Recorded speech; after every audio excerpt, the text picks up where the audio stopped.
Alright, so in this video, I'm basically going to talk to one of my students who's really good in branding. This year, so in the last 6 months, he made 2 million in revenue. He is really good in branding. I basically helped him over the last 1.5 years to get to those numbers, and we're going to talk about this crazy ride of up and down of branding, of getting from dropshipping to the branding space and what it actually changed. So this is going to be a little bit more of an advanced interview, and if you are a beginner, this is going to be really interesting to you. However, a lot of the things we're going to talk about are not for you yet, okay? It's interesting to know about it, it's great and all. However, you cannot apply that and start with that in your business and implement it before you actually have a winner. So the first step here is going to be to find a winning product. We're also going to talk about that, but the branding part, keep that in mind throughout the whole video, is not for you yet. So yeah, let's basically start with the interview. All right, recording started.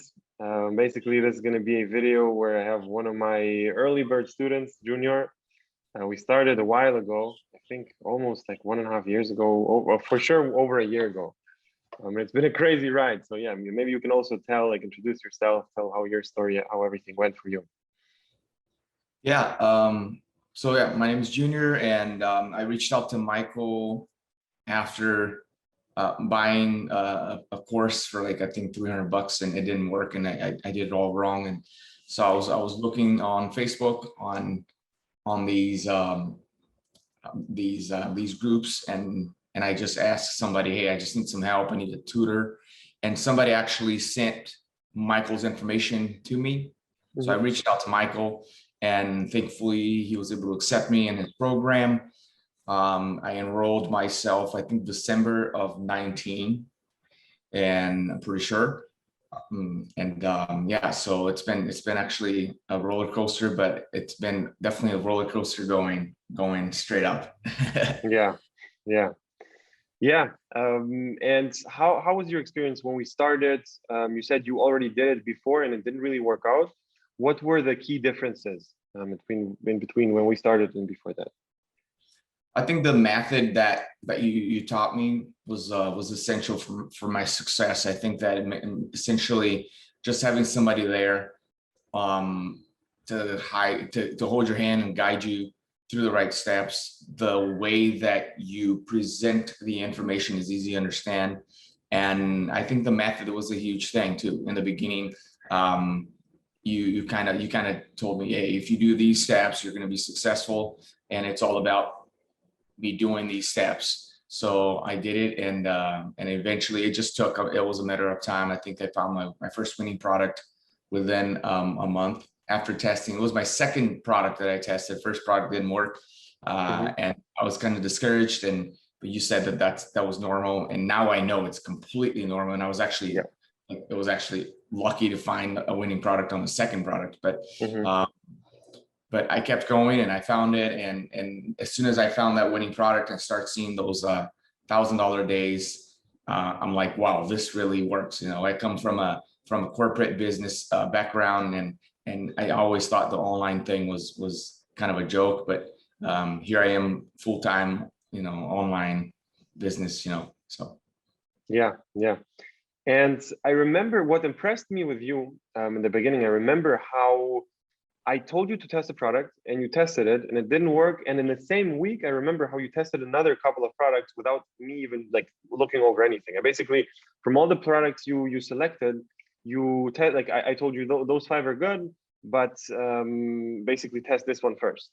And then I remember how you tested it and it didn't work. And I didn't even know that it didn't work. And basically a couple of days later, I saw that you tested another 2 products and one of those worked, which was I think you were the first person to actually do that, which kind of blew my mind because I didn't expect that. And it for sure showed already that you kind of have a good background in business in general before, from your past experiences.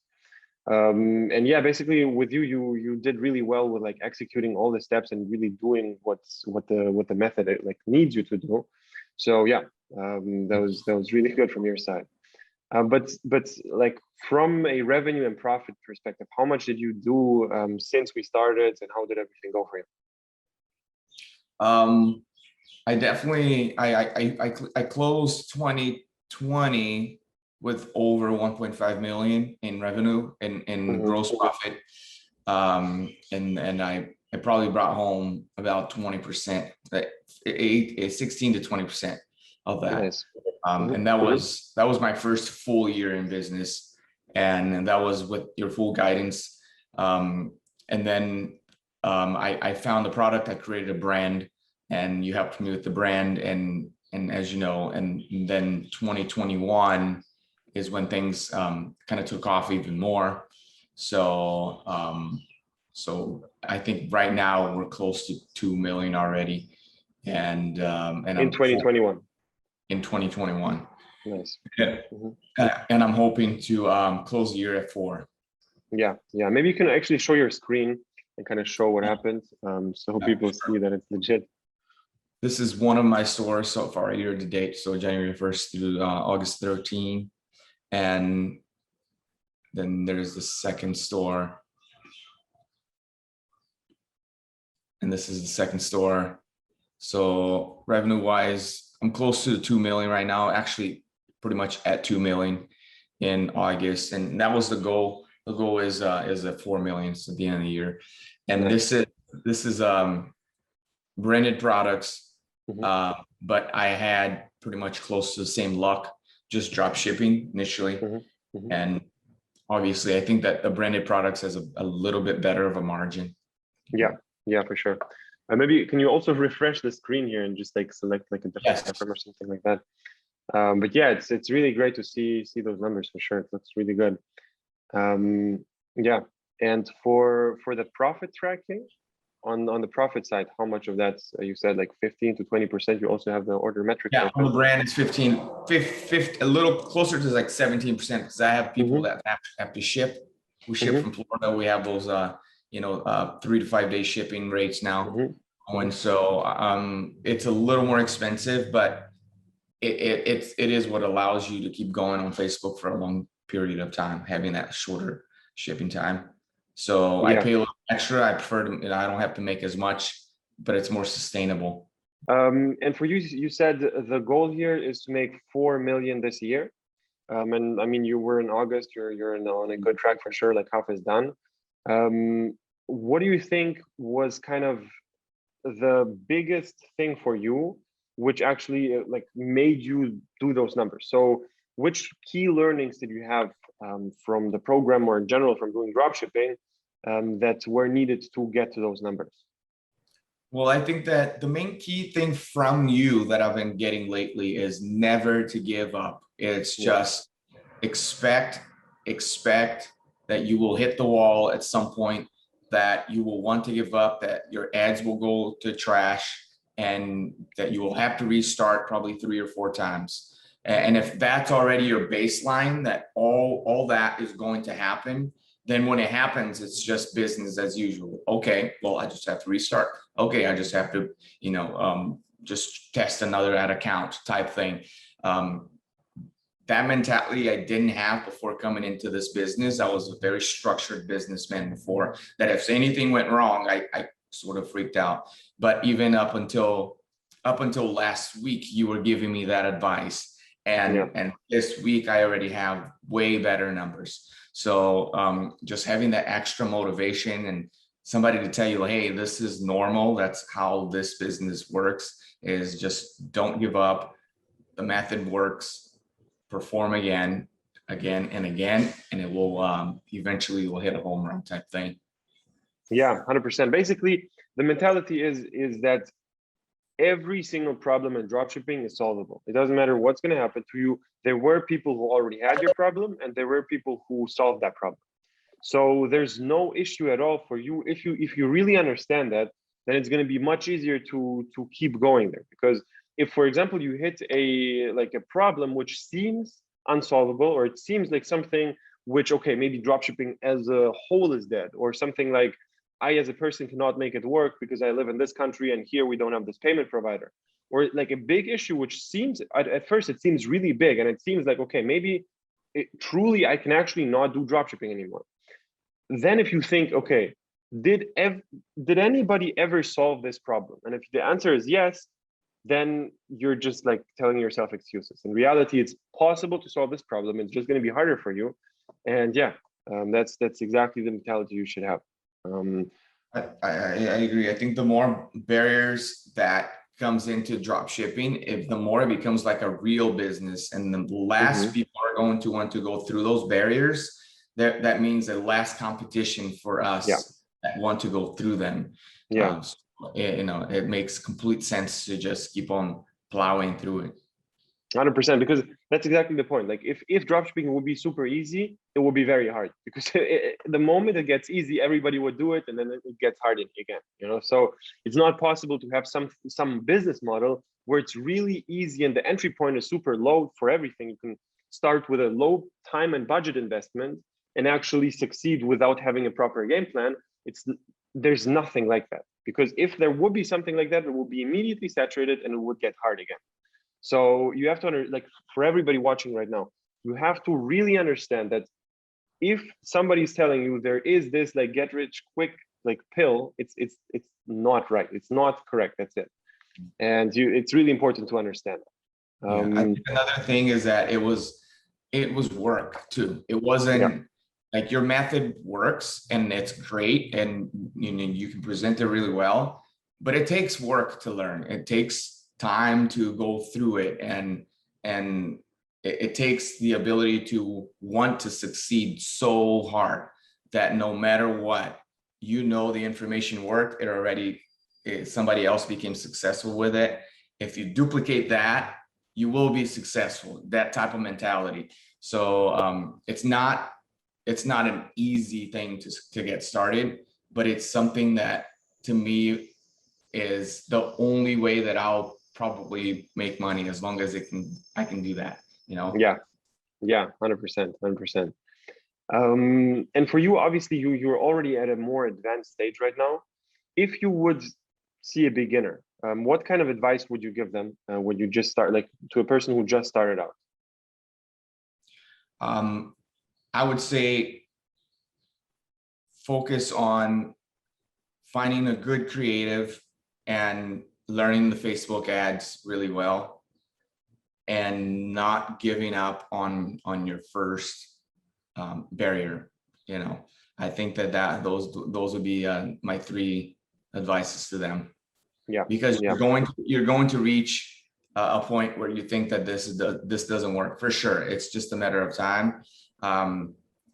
Your product is not going to work, probably because of the creative, because I believe that any product works, like you say, with a good video, if it entices people. So yeah, not giving up would be a big thing. Yeah, for sure.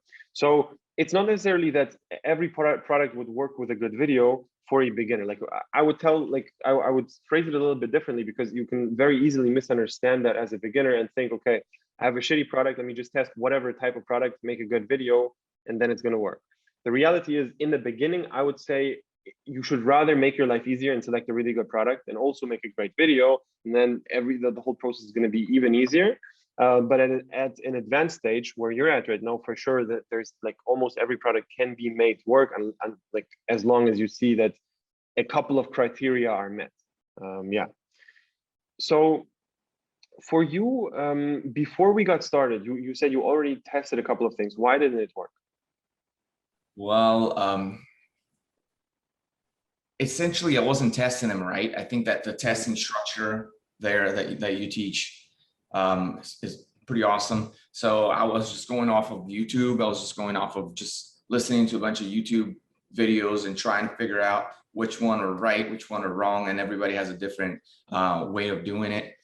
And I actually had a person that I paid $1,500 to kind of show me how to test the product.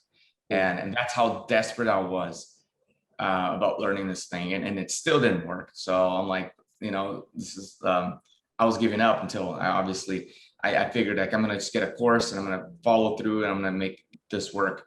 But what wasn't working for me is that I didn't have the structure, and all I needed was a structure from A to Z. And once you get to Z, as long as you did A, B, C correct, you will be successful, type thing. Yeah, for sure. But for you now, you're already at a stage where you have a brand, basically. So maybe like I'm also interested in the transition between you having like doing dropshipping and actually starting to brand? How was that? How did you do that? What were the main challenges and what changed? Well, I did drop shipping for about a year, maybe a little less than a year actually. Mm-hmm. And then after getting my after learning the trade and learning Facebook Facebook ads, I figured out that I wanted to create a brand out of something that I liked on one of the products that I was selling, because I felt like drop shipping is a great early start. It's a great beginning and Mm-hmm. you can make a lot of money with it, but I want it to be a little more sustainable. And I knew the brand would be a sustainable option. So out of one of the products that I was testing that was doing really well, I decided to just reach out to my supplier and then create a private label with that brand. Then we pushed with all the avenues that we talked about, and it turned into a brand. It turned into a kind of a known brand in the beauty niche, and so I'm super happy about that. I would still go back to drop shipping. In fact, I do have here and there products that I test and drop ship and straight from China type thing. I think it's still a good model. It's not that it's a bad model. It's still a good model. It's just my goal is to drop ship products until I can find products that I can brand and then bring it a branding level. Mm-hmm. And how many products did you test and how many winners did you have till you found that product which you actually branded? I think I had like 8 winners, but 2 of them were really good. And then the other ones were all right margins, drop shipping. But as soon as I found this product, I knew it was a winner. So it would be my 3rd good winner. Mm-hmm. And it was in a niche that you recommended branding. So I'm like, okay, let's go for it.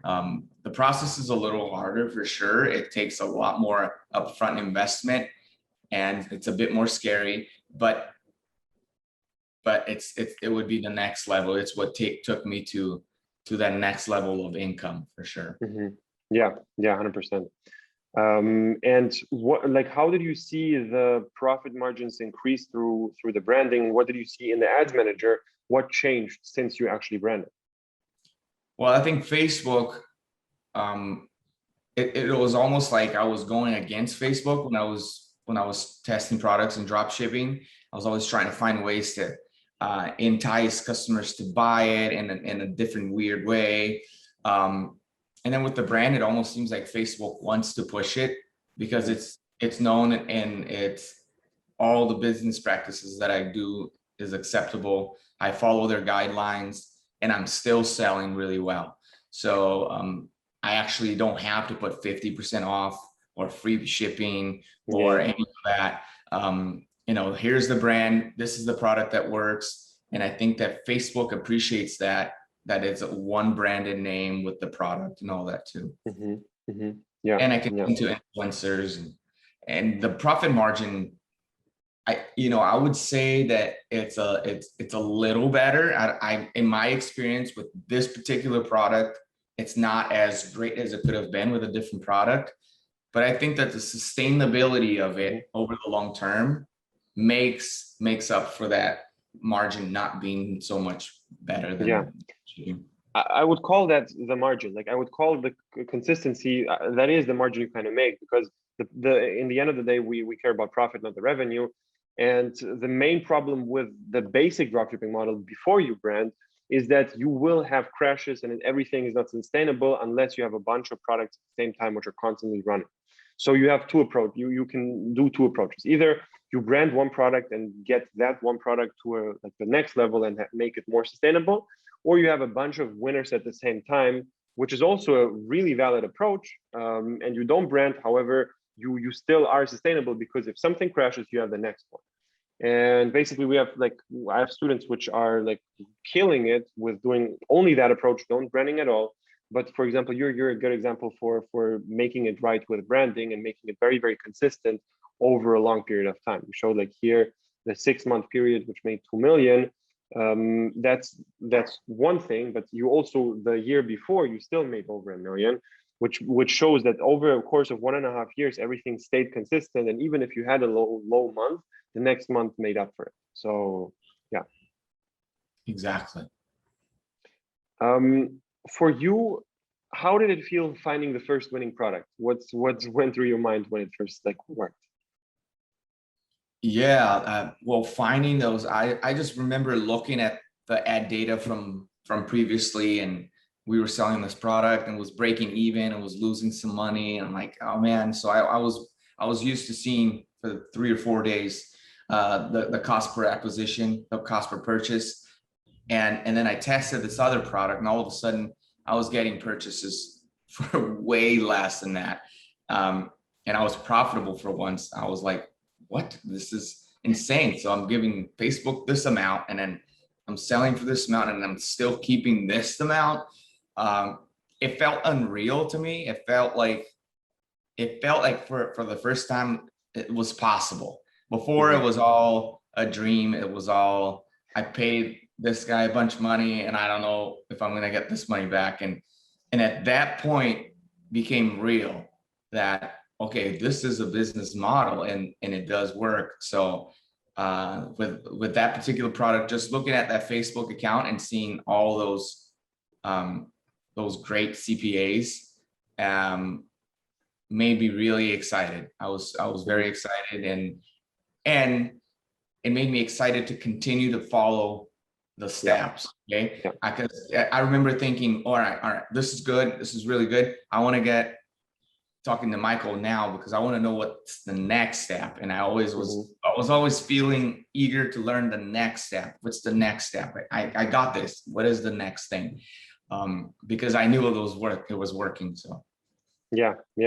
And that's exactly what I'm talking about. Like if you have the first success, you're kind of hooked on dropshipping. Without that, if you constantly fail, it's very easy to quit. And either you borrow success from other people and you trust that, okay, it works for them, it has to work for me, or you have to, which is much better, see it on your own like store. You have to see that in theory, if I make everything right, then it will work.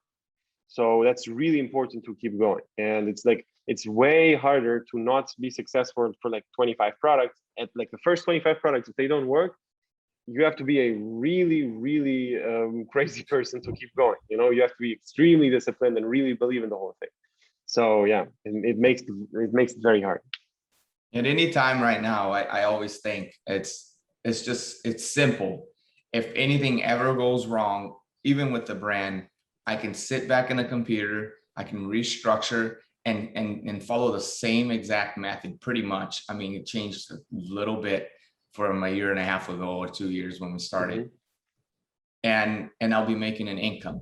So yeah, and that's a crazy thing to even say, because if you really understand that no matter what happens, I understand that I can make money with nothing. Basically, you just need a couple of $1,000s to have that in your bank account to pay for ads and all of that. But the rest, you understand that you will make money. It doesn't matter how much you lose, where you are. If you know what you're doing in dropshipping, it will work. And it comes even if at some point, for some reason, dropshipping is not going to work anymore, the experience you gain is going to lead you to succeeding in another area without a problem. And even if, let's say, all the money you made would be gone, the experience itself will be more valuable, in the long run. Yeah.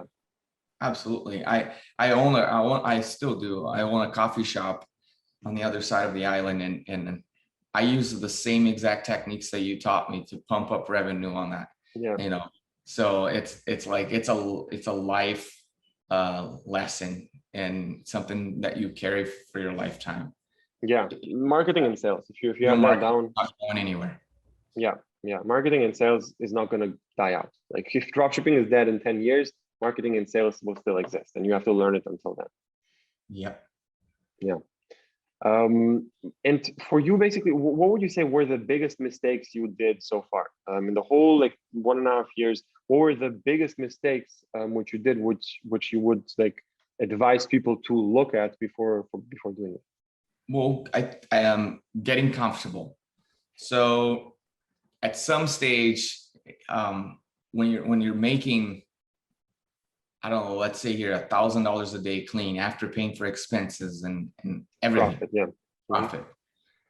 I became a little comfortable. I was like, okay, well, I don't need to go in front of the computer and look for new products and whatever. I'm just gonna sit here and make $1,000 a day and just do a little, maybe a couple hours of work. And well, now I know the drop shipping model is you have to be looking for other products, because eventually your product is going to kind of end, you know, maybe not, but normally that happens. So I took those hits in the first year.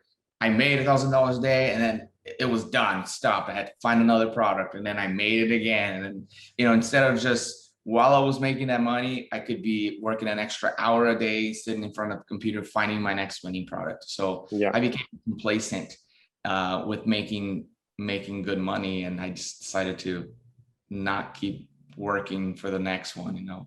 But since I opened the brand, because it's more sustainable, and that's part of the reason why I did open the brand, is because instead of wanting to keep looking for more products all the time, I wanted something sustainable that I didn't have to do that, just worked for one product always. But yeah, I wouldn't be complacent. I would always keep looking for other products in that drop shipping stage. Yeah.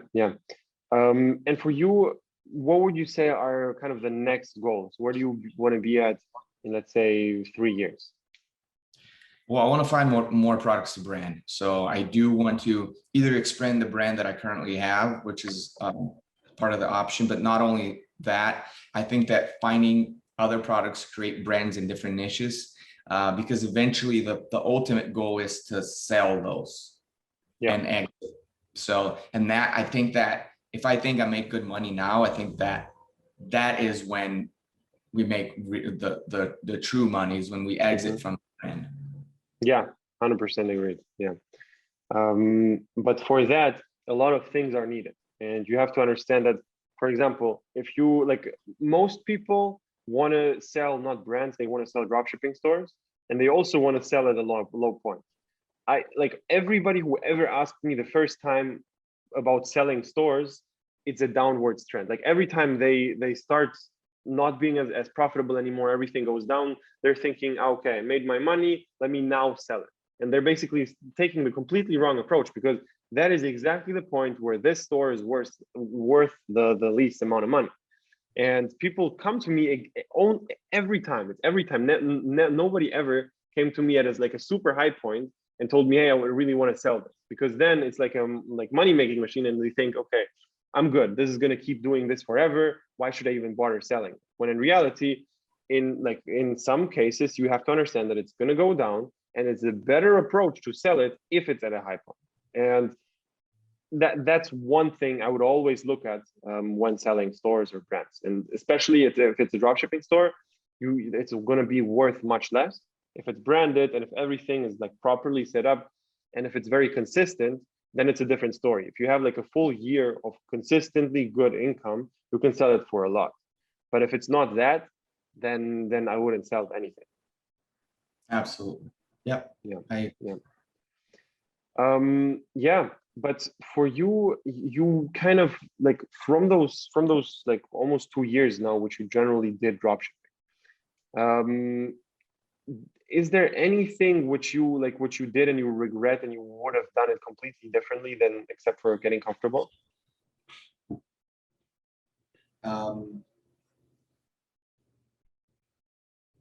Besides testing more products, I really don't think so.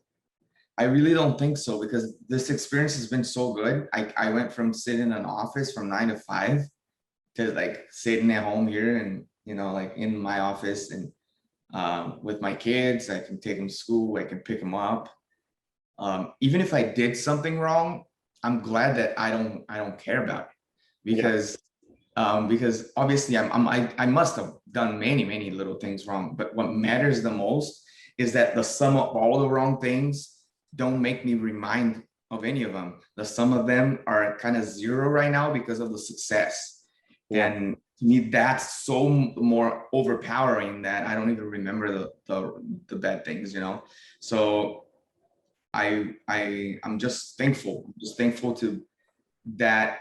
Here we are sitting 2 years later, and that first conversation I had with you, I told you, I'm like, I'm going to make this happen. If you teach me, I'm going to get it done.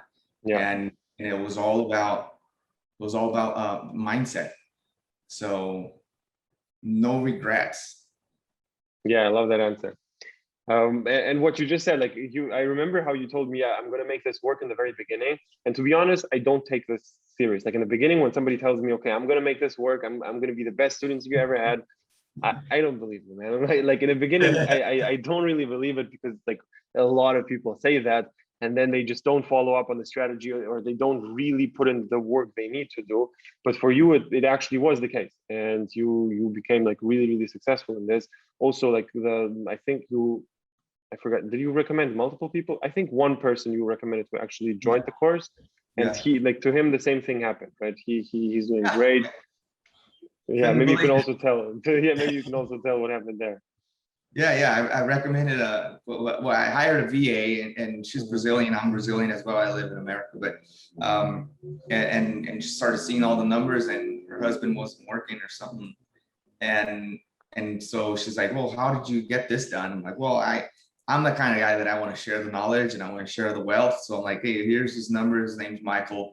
Reach out to him. So he reached out to you, and then literally, like, I think 2 months later, he sent me a text message with a picture of $6,000 a day, a day. Yeah, What? 2 months ago, you're asking me for help, and now you're making $6,000 already a gross.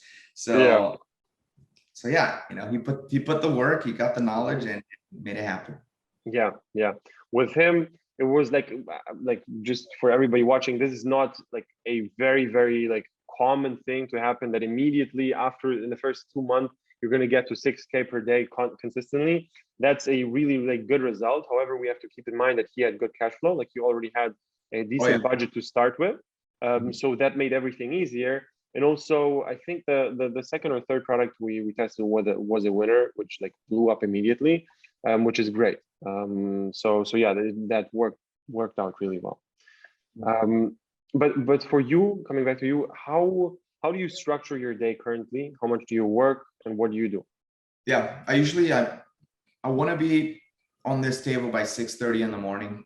I have my coffee and stuff before, and I do a couple of hours of Facebook ads management, because I have a couple of accounts, and I usually get on a call with a VA around 10 o'clock, and that's probably the last thing I do. So I work from 6:30 to like 11 usually. It's hilarious. Yeah.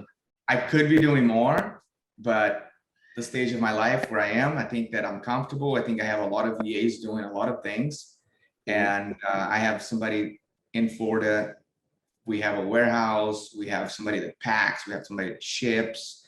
And as long as I'm on the phone with them, now again, this is 6:30 to 11 sitting on the office, but running a business is 24/7.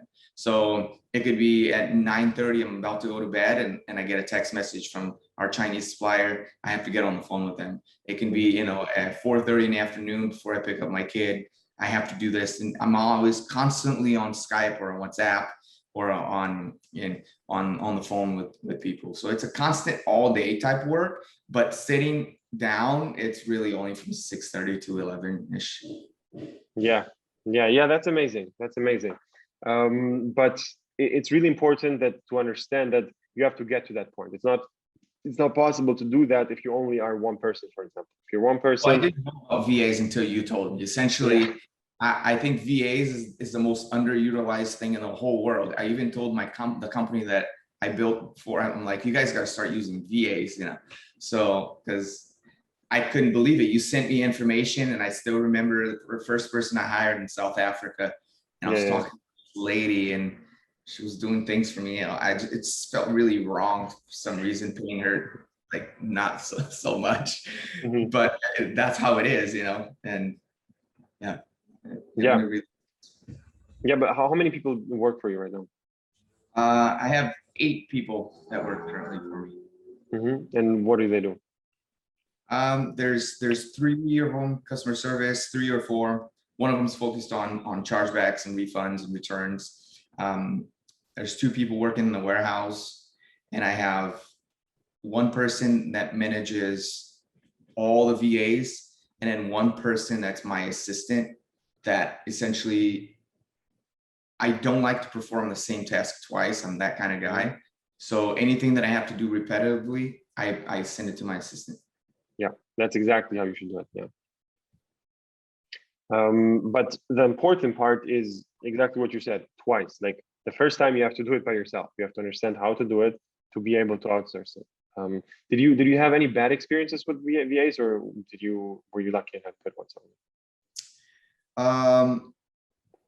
I think I think that initially a couple of the VAs were testing the same products that I was testing. And so I picked that up real quick. But essentially, you told me hire somebody to manage them. I was trying to manage them all at the same time and run ads and search for products, and I couldn't do it all. So I hired somebody to manage them. I gave the metrics, KPIs and things like that. So now it's super strict and very tight run, things I wouldn't be able to do what she does as far as the VA management goes. But that's why I hired her, because she's so good at that. Yeah. You're talking about the one you actually recommended to me? Yeah. Okay. Yeah. She's like, I mean, she can make things work. I Yes. saw that. Exactly. Yeah. Okay. And basically the managing, like having a person who's going to manage your VAs is also really important, because it takes so much time to manage everybody. And it's a really, really tedious thing to track everybody and really understand all of their numbers and do everything. It's really annoying, and I don't have the nerve for that at all. And that was like one of the things which, when I outsourced it changed everything, because when I had VAs, I got scammed really, really bad. Like lost like tens of thousands of dollars, I think in total, like 35 at least. It was really bad, like 35K loss, just because like I didn't properly track everything. But then when I first understood, okay, I need to track them, then it ate up so much of my time. And then when it ate up so much of my time, I got a person to track everything for me. And that was the game changer. That was kind of the solution for the whole thing. So that was kind of my learning curve from the VA standpoint. And it took a while. It took like, I think, at least 6 to 12 months to really properly do everything without any mistakes. And even if you have a manager, there's still like a lot of things which can go wrong. And I know a lot of people who kind of got lucky and didn't have big problems with VAs, but almost everybody who hired a bunch of people had some sort of bad experience. Like you said, okay, they tested the same product as you. And also, like I had one guy who was also working for other companies, and basically was doing VA stuff for them. And he told me, hey man, I saw this product, they're doing really good with it. If you want, you can test it. And that was like a clear sign for me that if he's gonna tell about their product to me, why wouldn't he tell about my product to them? So stuff like that, you have to always like keep an eye out for. Yeah. But you say you basically work just a couple of hours per day, as in actively work, and then you just have like a bunch of messages to answer, a bunch of calls to take. Yeah. How did that impact your everyday life? Like, what changed from actually doing that and going to 9 to 5? What didn't change is the question, because 100% everything changed. As I said, I ran a multi-million-dollar company before that I've created, and I was pretty much in the corporate world, and so I had no time for family. I had no time for myself. I was always stressed out. And since starting this, don't get me wrong, it is stressful sometimes, because something happens and your shipment gets stuck in customs in China. But I can go surfing again. I started jujitsu, which is something that I've always wanted to start.